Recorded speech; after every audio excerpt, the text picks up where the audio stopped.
There Yes, was sir. there were some guys out there that blazed trails, and some of them old timers. If it wasn't for them, we wouldn't be here. You know, in every part of our sport, you know, wrestlers and referees and announcers and managers and promoters, everything. Yes, sir. So Who are some of those greats, Mr.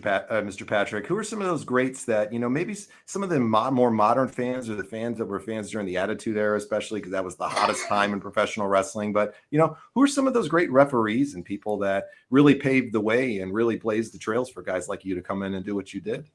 Well, I'll tell you who helped me probably the most when I first started. When I first started in Central States, and my dad was there with me, he was helping me. You know, he pretty much told me everything I needed to know to get started.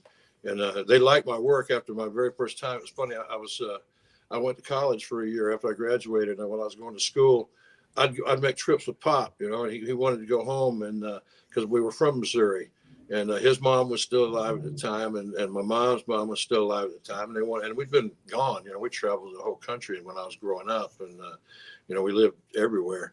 But he wanted to be home for a little bit, you know, at that point in time. So I used to make trips with him sometimes. I'd go a couple times. So we was going up to this little town, and man, a blizzard hit, and Pop could drive. Man, he drove right through the blizzard. It wasn't nothing for Pop. Nothing to him, You know, right? especially back then, you know. It's so we made it to the town, and probably about half the crew, maybe a little more than half the crew made it, and the other guys couldn't make it. So they restructured with people that was there, and I was there with Pop, and I said, "Hey, kid, can you referee?" And Pop goes, "Oh, yeah, sure he can. Here, somebody give me a striped shirt." And the guy that was going to ref, he wrestled. He was an old timer named Ronnie Etchison. And bless his heart, he had a hell of a match, bless his heart, because he was a great worker in his day.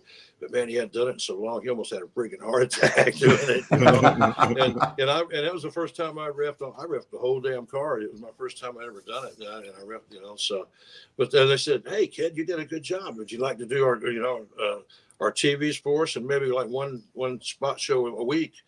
And so I said, "Yes, sir, man." I jumped right on it. So I was going to college, you know, for a year, and while I was doing that, I was doing one TV a week in Kansas City, and doing a spot show, you know, going around and traveling with Pop, and it was really kind of cool because nobody noticed at first for a long time because you know, I was on the local wrestling show, and I was sitting in class one day, and one of the football players kept looking at me and like. And when I got out in the hallway, he went, "Hey, dude," he goes, "Are you that guy that's on the wrestling show?" I said, "Yeah, man." He goes, "Wow, how in the hell did you get that gig?" You know? and I kind of told him I grew up in it, you know. And I go, "Wow, that's badass." And he started telling everybody. So, you know, I kind of get it. It was cool. I didn't have to try and join any fraternities or anything. I didn't have to do anything stupid to try and make friends. I was like, "Well, you guys got to try to be my friends. I'm on TV. You're not." So